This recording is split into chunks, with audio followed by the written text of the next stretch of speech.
Welcome to the JJ Virgin Lifestyle Show with celebrity nutrition expert, fitness Hall of Famer, and 4-time New York Times bestselling author, JJ Virgin. JJ is a warrior mom whose knowledge and expertise have helped change hundreds of thousands of lives with over 3.5 million podcast downloads and appearances on Dr. Phil, Dr. Oz, The Today Show, Rachel Ray, Larry King Live. Whoa. This show is about you, not about me. I want to help you find practical, real-world ways to dial in your health and mindset so you can finally lose that weight and feel strong and energized. Stop settling for less than your personal best. It's time to find out how to look and feel better than ever. And I'll be right here with you the whole way. Hey, it's JJ. And when I found out that my son Grant had been the victim of a hit and run and left for dead in the street, and then he was airlifted to the first hospital and then airlifted to Harbor UCLA, I put an SOS out to my community and to my friends. And one of the people who showed up and kept showing up repeatedly over months was Dr. Joan Rosenberg.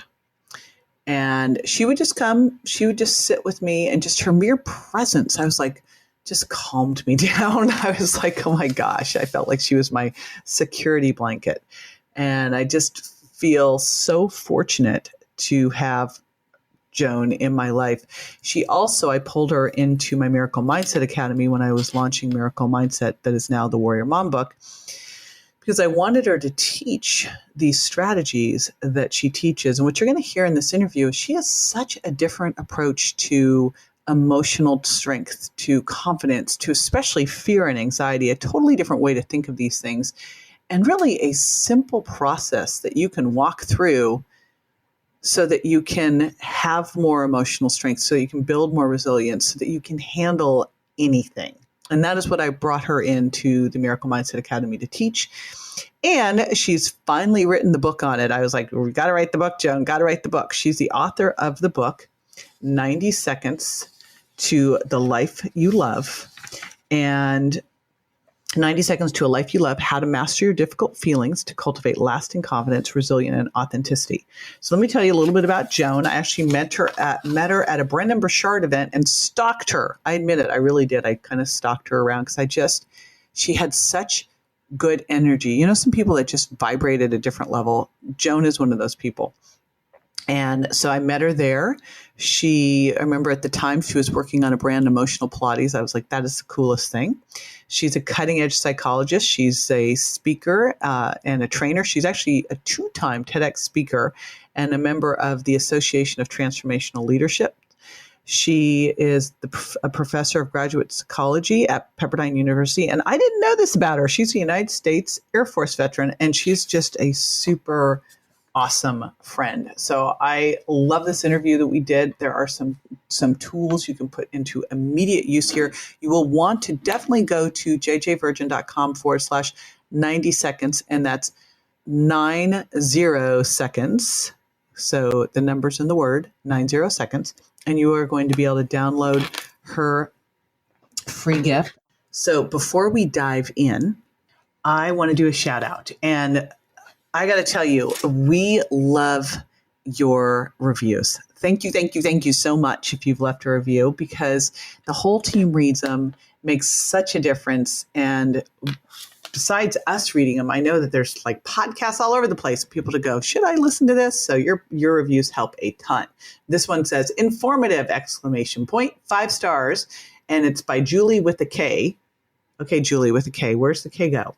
Julie with a K, and she says, I truly enjoy listening to JJ Virgin Lifestyle Show because it's not only informative, but also short and sweet. I love her straightforward attitude. Well, thank you very much. I actually, we were all sitting around one day trying to figure out my attitude. And I think one of the important things is to really just be who you are. And just, especially when you're doing anything audio, video, speaking, just turn up the volume a bit. But the bottom line is, I know my mom growing up was like, soften up. You know, I'm like, I'm tough love with love.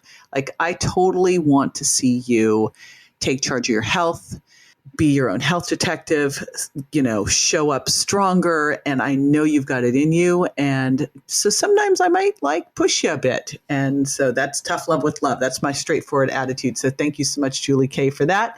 And I super appreciate you jumping in there and leaving a review. And hopefully I can feature you next time. Dr. Joan Rosenberg, welcome back, my friend. So happy to have you here. Thank you so much.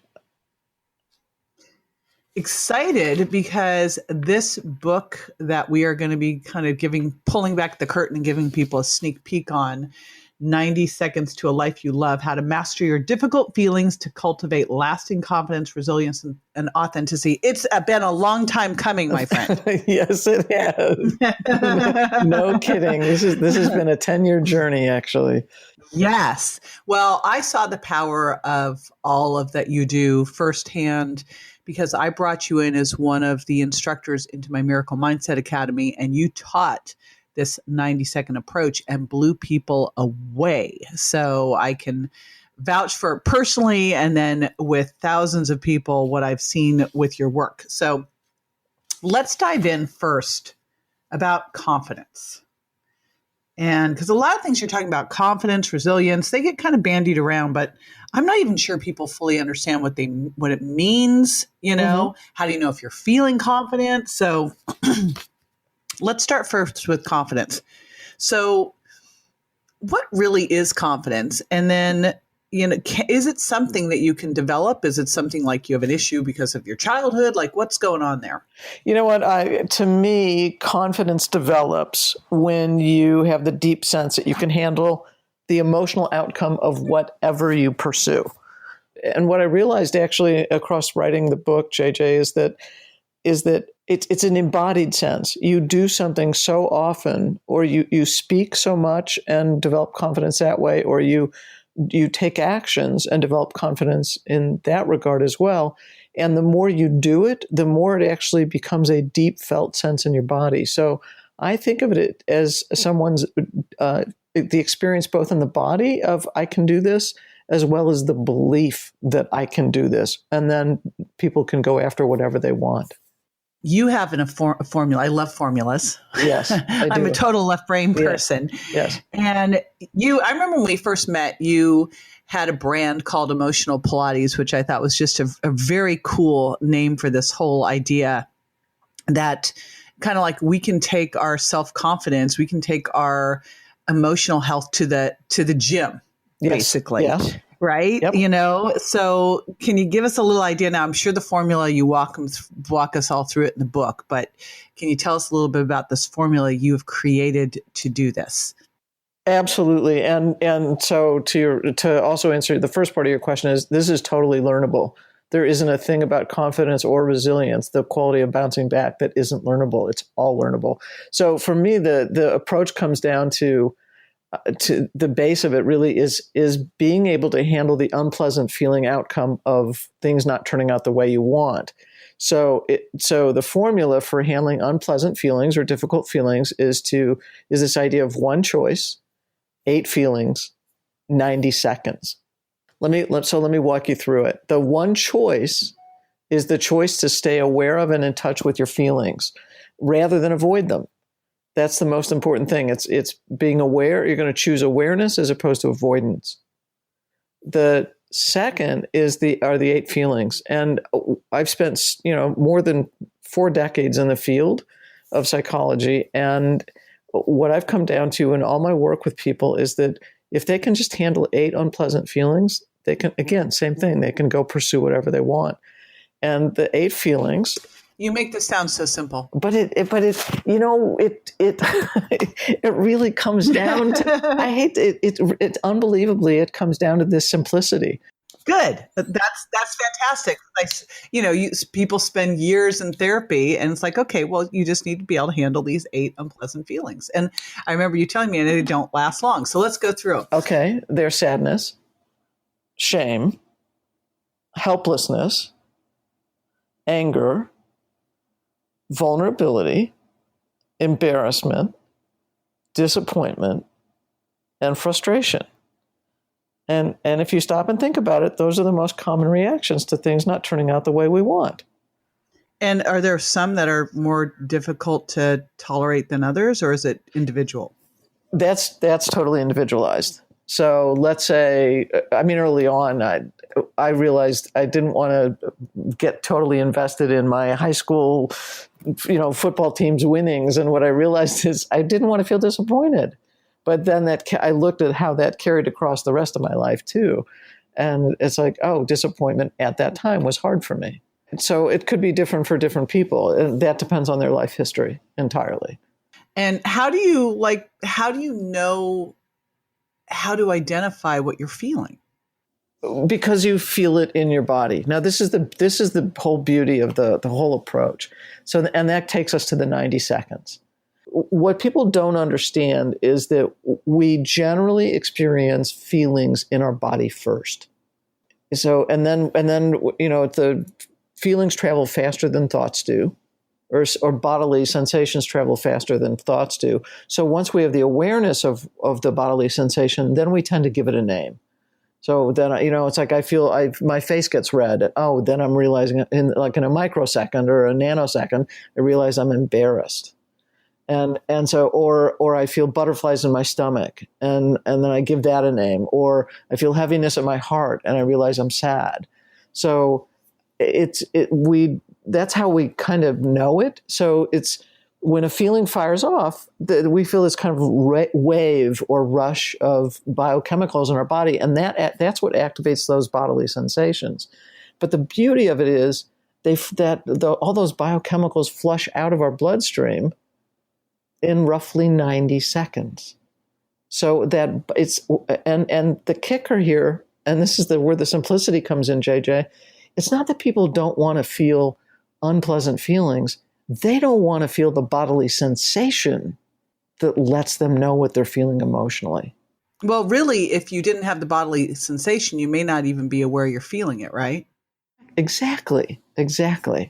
So when people hold their breath, or they tighten up, or they swallow hard, what they're trying to do is they're trying to shut out the bodily experience of the feeling.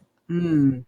So, but if you know that this feeling quality kind of comes in waves, and all you have to do is ride the wave of the bodily sensation, and then you can handle the feeling, then it's like no brainer. Most people go 90 seconds. I can do 90 seconds.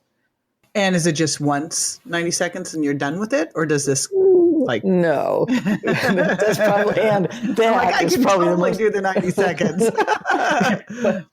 And it's not just one time. So here's the kicker here on this. It's understanding that the feeling waves may come. It's more than one. So think of it as one or more. It's like going to the gym and doing multiple sets. Exactly. Perfect analogy. Or perfect parallel. And then the second part of it is anytime you have to face an unpleasant feeling at any point in your life, across life, this is going to happen repeatedly. So it just have in mind that you need to deal with 8 feelings repeatedly through this just tolerating 90-second waves of feelings. So once you start doing it, though, it probably gets, I know for myself, but I'm assuming for everybody, it just gets easier and easier and easier. Absolutely. Because now what you're doing is you're having the experience that you can make your way through it. And even if you stop and think and go, most of the people listening to this are going to be adults. So no doubt they've already faced embarrassments and disappointments and frustrations and sadness. And so if you even just tell yourself that I've already been through this and I'm here, I'm doing just fine, then they already know they have the capacity to do it because they've already dealt with it. Well, where does fear fit into all this?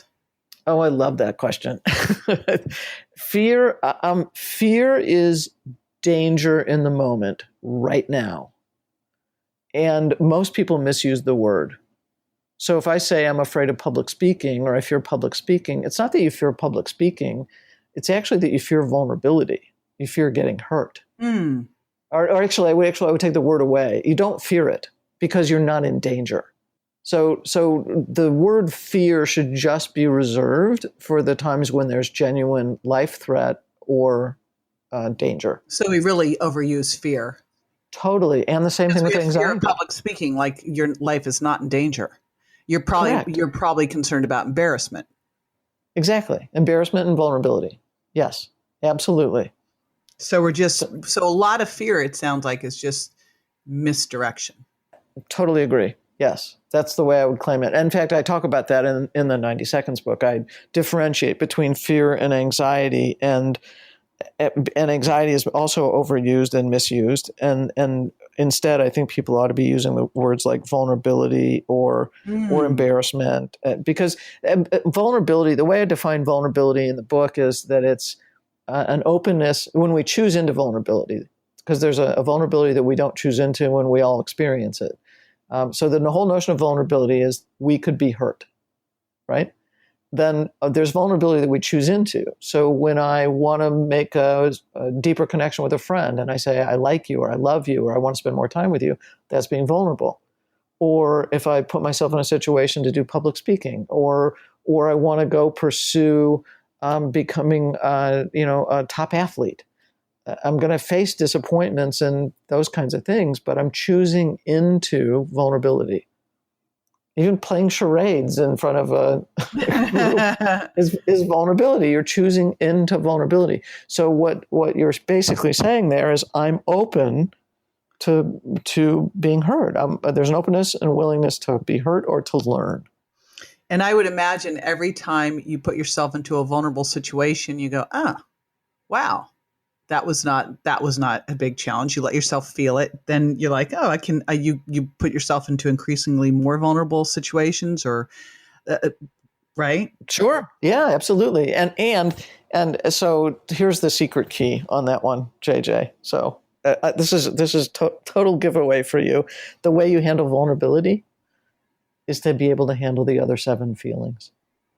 And I would imagine for each of these things, like I'm looking at these 8 feelings, I would imagine everybody has their kind of their kryptonite feeling. Absolutely. Absolutely. Yes. So, and again, that's going to be based on life history. Yeah. Very interesting. Now, what about anxiety? Because you touched on anxiety and you said fear is not, we've already kind of now debunked what fear really is, but what about anxiety? Okay. Anxiety is diffuse apprehension of the future. So I'm thinking about the future, and I'm concerned that something bad is going to happen, and things are not going to turn out well for me. So fear is danger in the moment right now. Anxiety is diffuse apprehension of the future. But I actually think that is much more tied to feeling vulnerable. So I stop using the word anxiety as well. So like when I'm going to go out and do a speech or something, then what I will tell myself is, okay, I'm feeling vulnerable. Why? Because I want to do well. I want to serve people and that kind of thing. And if it doesn't go well, what's the outcome? I might be disappointed. I might be embarrassed. So I already know that I can handle it. So the first thing to do is to start using different words to handle anxiety. Call it what it really is. And most times it's going to be vulnerability. If it's not vulnerability, then it's likely to be one or more of the other 7 feelings. There are times, for instance, so I think of it then as a cover. Anxiety is really a cover for 8 unpleasant feelings. Now, let's move over to resilience. Okay, like sure. Where does resilience is resilience just building the ability to handle higher and higher levels of these feelings? What is resilience? You can think of it that way. Resilience, simply put, resilience is like the ability to bounce back. And to me, it's a combo of belief and attitude and being able to handle, again, the unpleasant feelings. And belief's also a big part. I mean, I don't want to say that the 8 feelings are like the panacea or whatever. It's the 8 feelings, and you also have to have kind of a mind that is forward moving and positive thinking, because the negative thinking is again I've discerned what that is as well. But the negative, so you've got to really work on your mindset in terms of the negative thinking as well, and have the right beliefs. So you want to be able to do things like understand that change is the constant. So you want to be flexible in the face of change, as that's a bounce back attitude. Mm-hmm.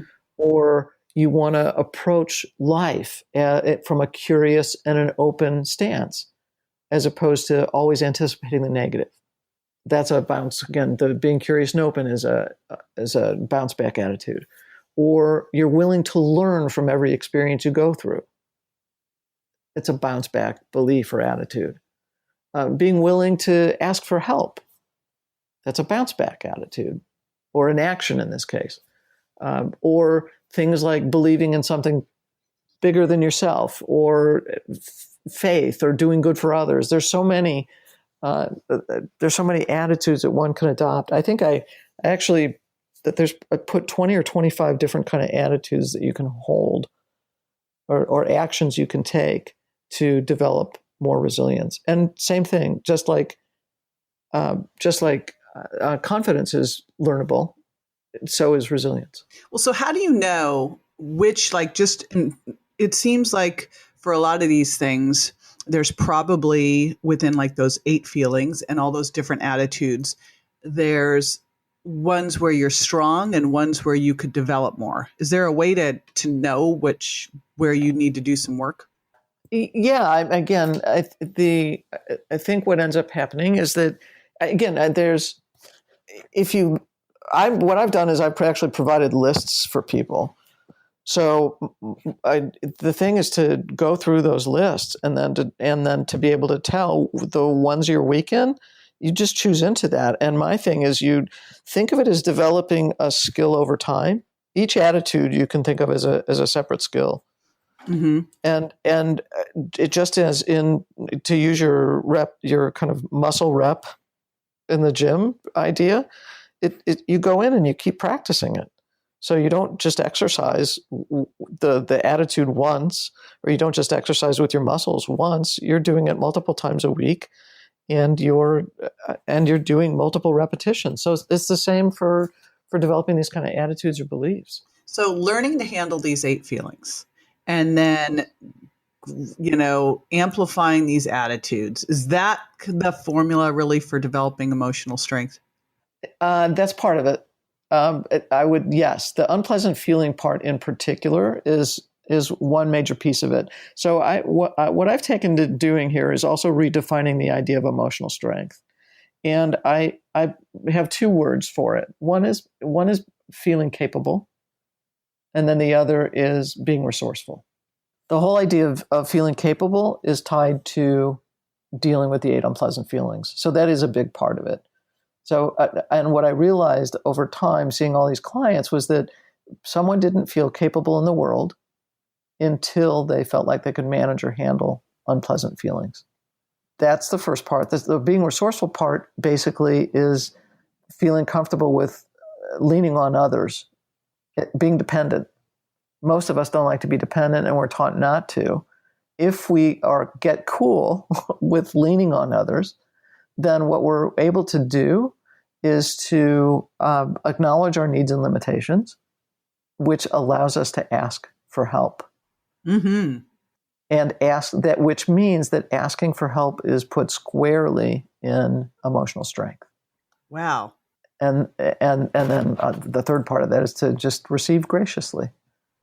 So as you can tell by listening, you've really thought this through, and a lot of the stuff that you're talking about is kind of a switch to what's normally kind of bandied about, which honestly keeps people stuck, like the fear, the anxiety, all that stuff. I feel like your new definition of it and how these things are allows people to really see that it's kind of simple to break through once you have these tools. So I love that. And I know you have a gift for everybody. I do. Listening. So I'm going to encourage everybody. We'll, of course, have the show links. We'll have how to grab the book. You're going to want to definitely get the book, 90 Seconds to a Life You Love. But you can get started immediately at jjvirgin.com/90 seconds. And I made it I'm going to make it 90 seconds. So I'm not spelling it out. 90 seconds. Tell us what you're giving everybody. It's an ebook that is Release Your Anxiety. It's best practices for dealing with anxiety, and I'm actually it's a taste of what's in the 90 Seconds book, and the whole book, but the Release Your Anxiety ebook as well as the 90 Seconds book is chock full of strategies for people to up-level their life, and it's just as simple as everything we've been talking about today. Awesome. And this stuff is simple. It's just so different than what's out there, which is crazy because when you explain it, you go, that makes sense. Right, exactly. But again, I want to remind everyone, so jjvirgin.com/90 seconds for 90 seconds. The book is 90 Seconds to a Life You Love. You're going to want to grab that. And it's how to master your difficult feelings to cultivate lasting confidence, resilience, and authenticity. You can get the Ease Your Anxiety ebook free. Again, jjvirgin.com/90 seconds. And Dr. Joan, thank you so much for taking time with us today. I super appreciate you. JJ, I'm so grateful. Thank you for having me. Yes. Now, after the break, I'll be answering a listener's question. So stay with me.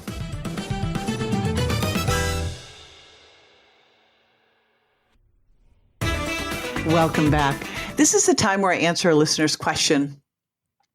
And I don't know if you know this or not. I don't know how long you've been around the community, but I did a little kind of diversion last year, and I wrote a book, and we published it as Miracle Mindset. We did a documentary for public television called You're Stronger Than You Think. We'll put in the show notes because you can watch that.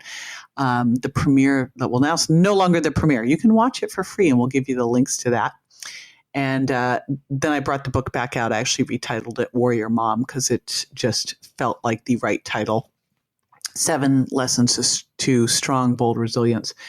And something Dr. Jones said in this interview just made me think of a question that had gotten brought up. Because one of the things that got brought up so often over the last 5 years of going through this situation with my son where he nearly died. He had 13 fractures, a torn aorta, multiple brain bleeds, and was in a deep coma, and then coming out of a serious traumatic brain injury and at the same time I was running a business because I'm the primary financial support for my family, and launching a New York Times bestseller. And people were like, what? And I could never do that is what I kept hearing. And what I really learned from that was that you are so much stronger than you think. And I actually believe we all have it in us. And when, you're called to show up at that level, guess what? But one of the things that Dr. Jones said today reminded me of, just a way to answer a question that has come up time and time again, most recently by Teresa on Instagram, like, how did you make it through that difficult time? I mentioned at the beginning of the show that Dr. Joan came and sat with me in the hospital. I had a couple other people, Dr. Ann Myers, Dr. Suzanne Bennett, Dr. Hyla Cass, that just kept showing up and showing up. Dr. Grace Sue. I mean, they just kept showing up. And the reason they showed up was I put an SOS out to my entire community.